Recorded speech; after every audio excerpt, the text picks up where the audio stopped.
말씀을 구할 때에 근래에 당하고 있는 이 모든 사태를 통해서 하나님 들려주시는 음성이 여러분 심령 속에 확고하게 들려주시기를 예수님의 이름으로 축원합니다. 아멘. 먼저 오늘 본문이기까지의 과정을 조금 생각해 보겠습니다. 요셉은 어릴 때부터 착실한 아이로서 아버지 야곱의 늦둥이로 난, 그래서 아버지로부터 특별한 종애를 받던 아이였습니다. 그러나 꿈 얘기로 인연해서 형들의 질투와 미움을 사게 되고 그 일로 죽을 고비를 넘기면서 애굽에 팔려서 종살이를 하게 됩니다. 거기서 오랜 기간 종살이를 하고 또 무고를 당해서 기약 없는 감옥살이도 하게 됩니다. 그 바로 왕이 해몽할 수 없는 꿈을 이 요셉이 해몽해 주면서 바로 왕의 총애를 얻게 되고 마침내 애굽의 중리까지 올라가는 놀라운 축복을 받습니다. 오늘 우리가 읽은 본문의 말씀은 그 요셉이 중리가 되어서 가족을 구원한 후 아버지 야곱이 돌아가신 후에 되어진 마지막 일입니다. 아버지가 돌아가시자 형님들은 걱정이 태산 같았습니다. 아버지가 살아실 때에는 아버지를 봐서 우리가 그에게 행했던 그 옛날의 악행을 덮어 용서받았겠지만은 이제 아버지가 돌아가셨으니 본격적으로 복수가 시작되겠구나. 그래서 그 형들의 요셉을 찾아가서 간청을 합니다. 우리들이 악행을 행했었습니다. 그러나 아버지 살았을 때 이 죄를 용서하라고 말씀하지 않았습니까? 우리는 형제라 부를 만한 자격이 없습니다. 당신의 종에 불과합니다. 그 악행을 용서해 주십시오.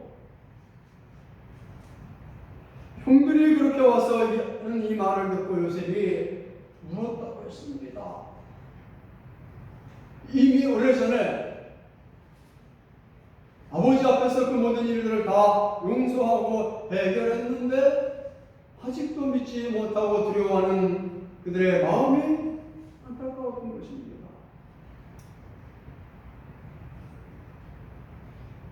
그래서 19절에서 요셉이 말씀을 합니다. 요셉이 그들에게 이르되 형님들 두려워하지 마십시오. 내가 하나님을 대신할 수 있겠습니까?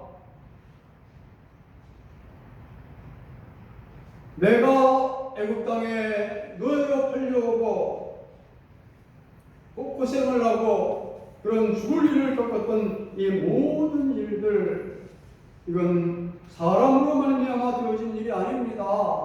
그 모든 것은 다 하나님께서 행하셨던 일입니다. 당신들은 나를 해하려고 하였지만은 그래서 나를 노예로 이 애굽 땅에 팔아버리는 그런 그 악을 행하셨습니다만, 그러나 하나님은 그것을 선으로 바꾸셔서 오늘같이 나로 하여금 애굽의 충리가 되게 하셨고 만민의 생명을 구원하게 하셨나이다. 결코 형님들을 두려워하지 마십시오 하면서 간절한 말로 형님들을 위로했다는 말씀이 오늘 말씀의 전 내용의 그런 그 말씀입니다. 우리가 이 요셉에 관한 이야기는 성경에서 굉장히 많은 분량을 차지하고 있습니다. 이 긴 요셉에 관한 말씀을 통해서 우리가 배우는 깊은 교훈이 있는데, 첫째, 하나님은 좋은 것을 주시는 좋으신 하나님이라고 하는 사실입니다. 그래서 맨 위에 1번만 한번 읽어봅시다. 시작. 하나님은 좋은 것을 주십니다. 좋으신 하나님, 좋으신 하나님. 내가 너무 큰 민족을 이루고 내게 복을 주어 내 이름을 창대케 하려는 복의 근원이 될지라. 하나님이 아브라함을 부르실 때에 목적이 있었어요. 그에게 복을 주시려고 하는 목적이 있었습니다. 뿐만 아니라 천지 만물을 다 창조해 놓으시고 사람을 만드셨을 때에 저들에게 복을 주시고, 하나님 복을 주시고자 하시는 마음이 하나님의 원래적인 마음입니다. 그래서 우리가 하나님을 부를 때에 좋으신 하나님. 그래 히브리서 6장 14절 말씀 보면 가라사대 내가 너를 복주고 또 너를 번성케 하고 번성케 하리니, 이게 하나님의 원래적인 우리를 향하신 마음이라 이 말입니다. 하나님은 좋은 것을 우리에게 주십니다. 그러나 2번을 읽으십시오. 시작. 하나님은 좋은 것만 주시지 않습니다. 좋으신 하나님, 좋은 것을 주시는 하나님, 좋으신 하나님이신데, 그런데 우리가 이 세상에서 분명하게 경험하는 대로 하나님은 좋은 것만 주시지는 않습니다. 요셉을 하나님이 그렇게 사랑하셨지만, 요셉을 그렇게 축복하셨습니다만, 하나님 요셉에게 좋은 것만 주신 것은 아니었어요. 애굽 땅에 노예로 팔려가서 10년 동안 노예 생활을 해야 하는 큰 고통을 그가 겪어야만 했고, 아무런 잘못도 없는데 무고한 죄를 뒤집어 쓰고 기약 없는 감옥 생활을 해야만 했습니다.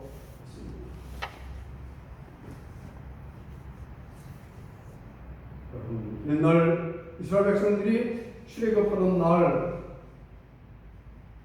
하나님 저들에게 너무 귀하고 소중한 의미 깊은 말씀을 하시는데, 그들에게 맛있는 양고기만 먹으라 하지 아니하시고 쓴 나물도 함께 먹으라 하십니다.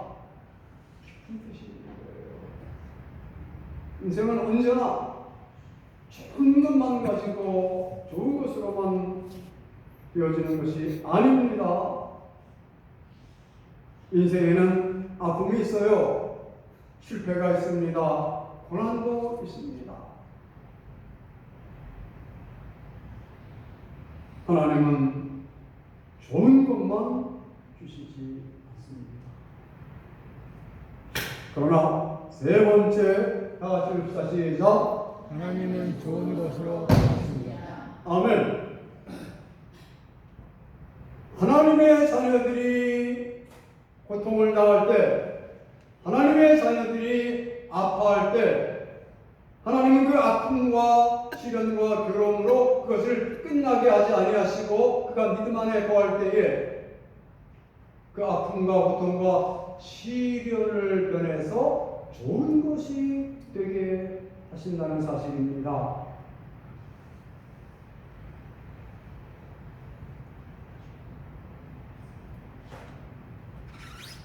오늘 성경 말씀에 있는 그대로, 그리고 로마서 8장 28절 말씀처럼 그 뜻대로 부르심을 입은 자들에게는 모든 것이 합력해서 선을 이루는 그런 놀라운 역사를 하나님이 행하시는 것입니다. 하나님은 좋은 것을 주십니다. 그러나 하나님은 좋은 것만 주시지 않습니다. 하나님은 그러나 그 모든 어려움을 좋은 것으로 바꾸십니다. 이 말씀이 이해가 되십니까?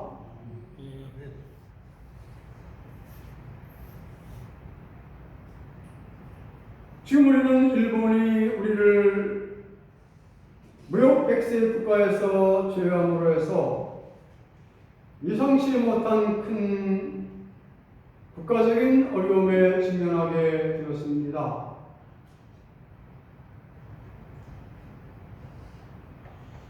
일본이라고 하는 나라는 객관적으로 우리는 일본을 일본 거기다 니은자를 붙여가지고 뭐라고 하지만은 세계가 보는 일본은 경제 대국 중에 대국입니다. 엄청나게 부자 나라예요.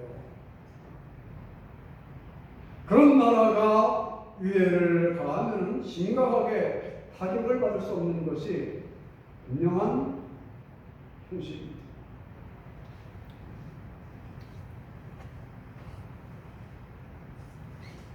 이 문제에 대해서 여러분들이 일주일 내내 뉴스를 듣고 또 전문적인 그런 식견들을 많이 생각하고 계셔서 긴 얘기를 드리고 싶지 않습니다만, 그러나 5가지 생각해 보고 싶은 말씀이 있습니다.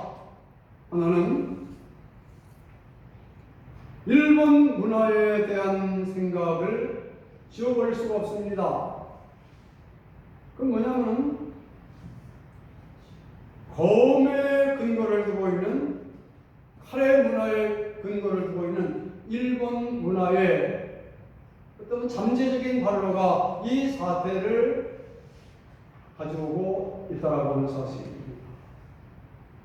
그 이효령 씨가 쓴 글에 보면 우리 조선의 문화가 부세 문화라고 표현할 수 있다면 일본 문화는 검의 문화. 그렇잖아요. 그 사람들은 사무라이, 검, 이것으로 사회를 유지하고 싶은 그런 그 문화입니다. 그런 검의 문화가 일본인들의 의식을 지배하고 있어요. 그것은 무엇을 의미하느냐면 전쟁과 침략의 DNA가 그들 안에 깊게 잔존해 있다라고 하는 사실입니다.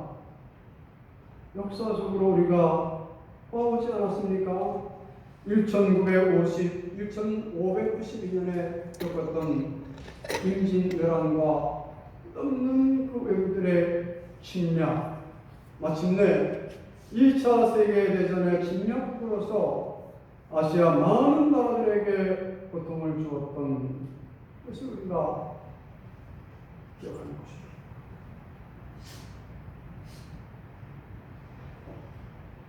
저는 이 일본 문화의 연장선 속에서 오늘의 이 경제 침략이라는 침략이지요. 전쟁이라는 전쟁이지요. 이런 것이 바로 했다. 그런 생각을 갖게 되었습니다. 그동안 이 글로벌 경제는 이제 한 나라만 가지고 운영이 되지가 않습니다. 그래서 경제라고 하는 말 앞에, 에코노미라고 하는 말 앞에 글로벌이라는 말을 붙여서 이상을 사용합니다.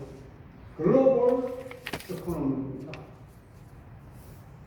이건 뭘 말하느냐면 각 나라들이 잘하는 것, 잘 만드는 것을 각자 만들고 그것을 서로 수입하고 수출함으로 상호 의존적인 경제 공동체를 이루는 것이 지금 우리가 사는 글로벌 경제 공동체의 모습이라는 겁니다.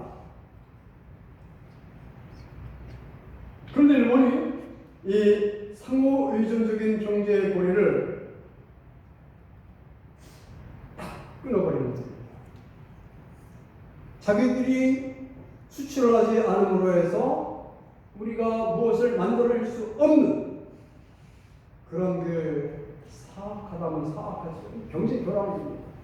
그런 일을 들어서 하시잖아요.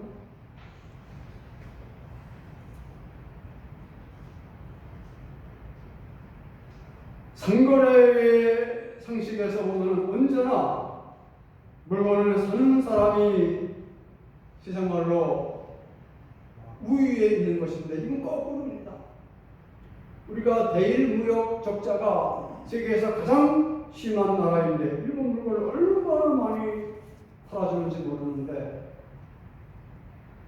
한국에는 물건 안 팔아도 얼마든지 잘 살 수 있다. 너희들 욕만 먹일 수 있다면 잘 살 수 있다라고 하는 그런 오만이 깊이 깔려있는 것입니다. 누가 봐도 징용배상 품절에 대한 보복이자 이웃의 고통을 지렛대 삼아서 자신들의 정권을 공고히 하려고 하는 그런 그 모습을 우리가 보고 있는 것입니다. 그런 것으로 인해서 우리는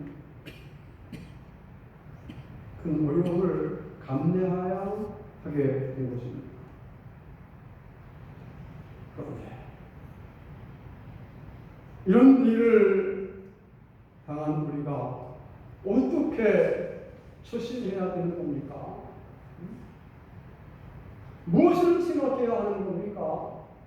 우왕좌왕 근심하고 두려워하고 떠도는 그 이야기 속에서 곤란하게 그렇게 하루하루를 지내야 합니까? 우리는 믿음의 사람들입니다. 하나님 말씀 안에서 길을 찾는 사람들입니다. 오늘 그 말씀 굳게 붙잡아서 여러분 그 말씀 주장하고 이 어려운 시대를 힘차게 극복해 나아가시기를 축원합니다. 네. 15장 전도사님 빨리 넘기세요. 창세기 50장 20절 말씀 다 같이 읽겠습니다. 시작. 당신들은 나를 향하였으나 하나님은 그것을 먼저 바꾸사 오늘과 같이 많은 백성의 생명을 구원하게 하시라 하셨나니.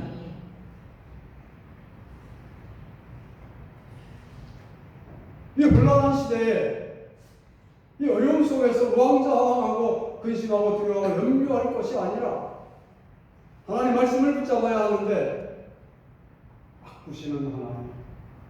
아멘. 하나님 바꾸신다. 아멘. 우리가 당한 이 모든 시련과 역경과 어려움을 우리가 믿음 안에 거하기만 하면 하나님의 사랑 안에 거하기만 하면 하나님이 어느 때인가 반드시 좋은 것으로 바꾸신다고 하는 그런 그 확신을 가지고 우리가 믿음으로 전진해야 되는 것입니다.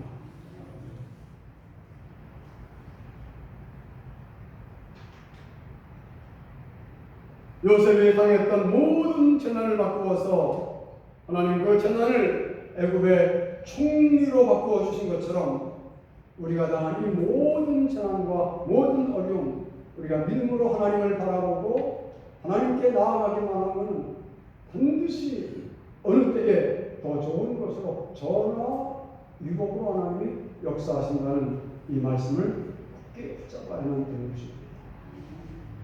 하나님이 바꾸신 것입니다. 지난번 뉴스를 듣는데 그 뉴스 멘트 끄트머리 음악이 눈물을 나게 하더라고요. 눈물이 핑글더라고요. We shall overcome. We shall overcome. 우리 승리하리라. 우리 이길 거예요. We shall overcome. 우리 반드시 이길 겁니다.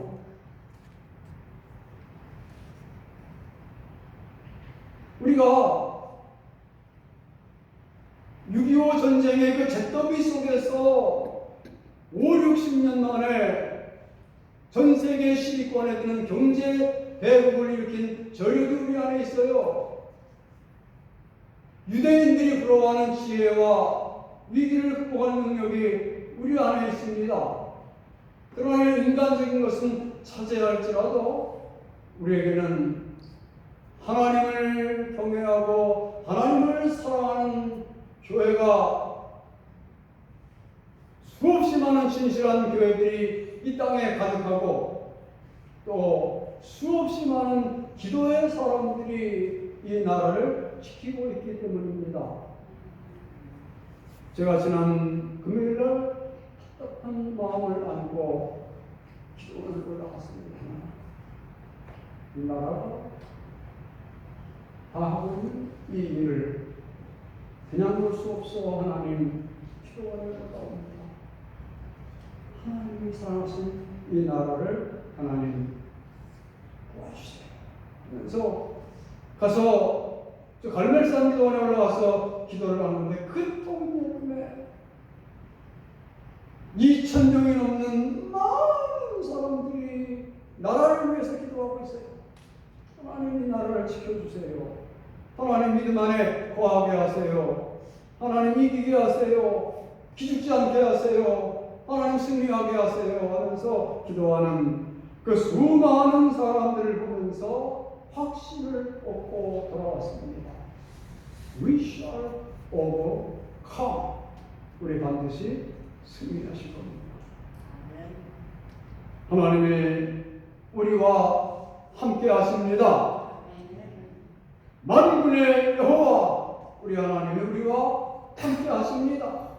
골리앗은 단검과 창을 가지고 나오지만은 다윗은 내가 조롱하는 내 하나님 여호와의 이름으로 나간다 했으니 여호와 하나님이 우리와 함께 하고 있으니 우린 승리합니다. 이 믿음을 가지고 만난의 어려움을 이겨내시고 여러분의 삶 속에 당하는 모든 어려움을 날마다 이기며 승리하는 우리 온 성도님들 되어주시기를 예수님의 이름으로 축원합니다.